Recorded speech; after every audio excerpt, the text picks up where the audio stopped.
We're doing the final exam not graded. So when I want to change a decimal to a percent, I'm just going to multiply it by 100.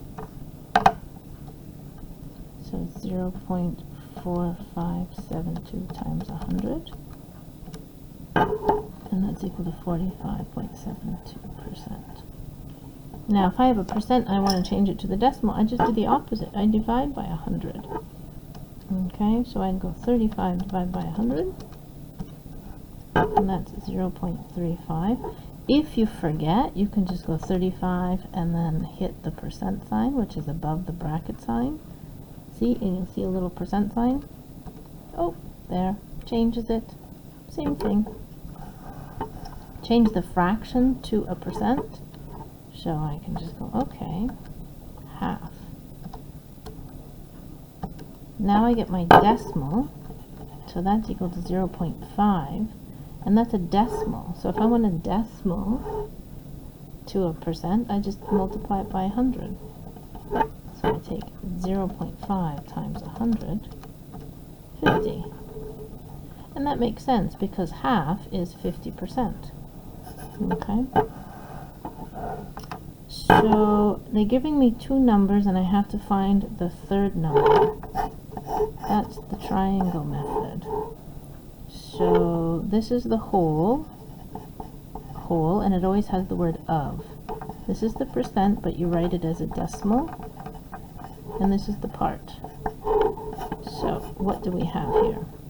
Of what number? Means we don't know the whole. That's a percent. So I know the percent goes here, but I don't know, I have to write it as a decimal. So 1%, and if I want to change that to a decimal, I divide by 100. So 1 divided by 100 equals 0.01, so I put 0.01. And then up here is the other number, 19, the part. So if I have these two, I divide. If I have these two, I divide. If I have these two, I multiply. So here I divide. So 19 divided by 0.01. Ooh. There.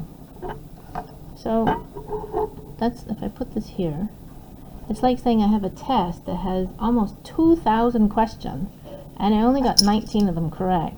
So that means I got 1% on the test. And that makes sense because this is almost 2,000 and I got only a tiny bit correct, which means I got only about 1% correct. So here, this one. Don't look at the decimal zeros. You can take them off of each one. 1,900. Okay? Let's look at the next one. I have two numbers, and I have to find the third. It says find the percent. What percent? The percent always goes here, so we don't know the percent. Of means the whole. So this one goes here.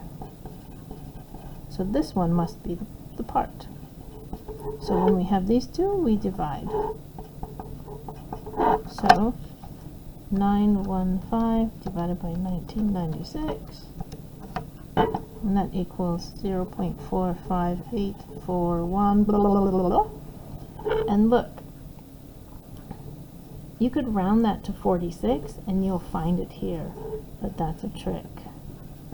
Don't fall for it. Don't put that in. Here it says what percent. This is a decimal. You have to change it to a percent. So we're going to multiply it by 100.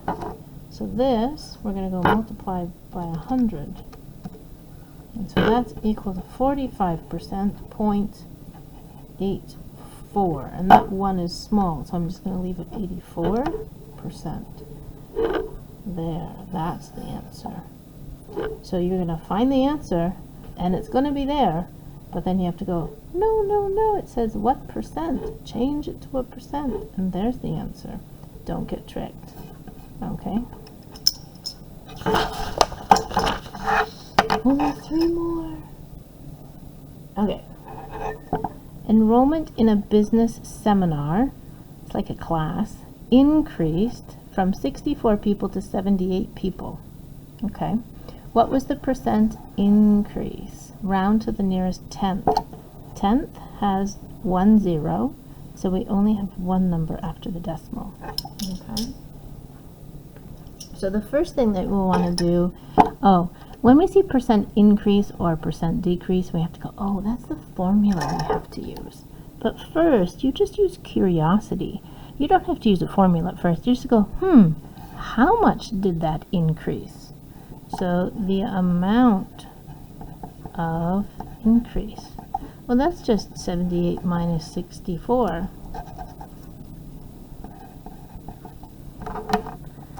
78 minus 64, 14.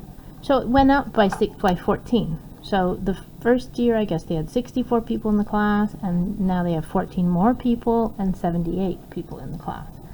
So now we have to say, oh no, just wait.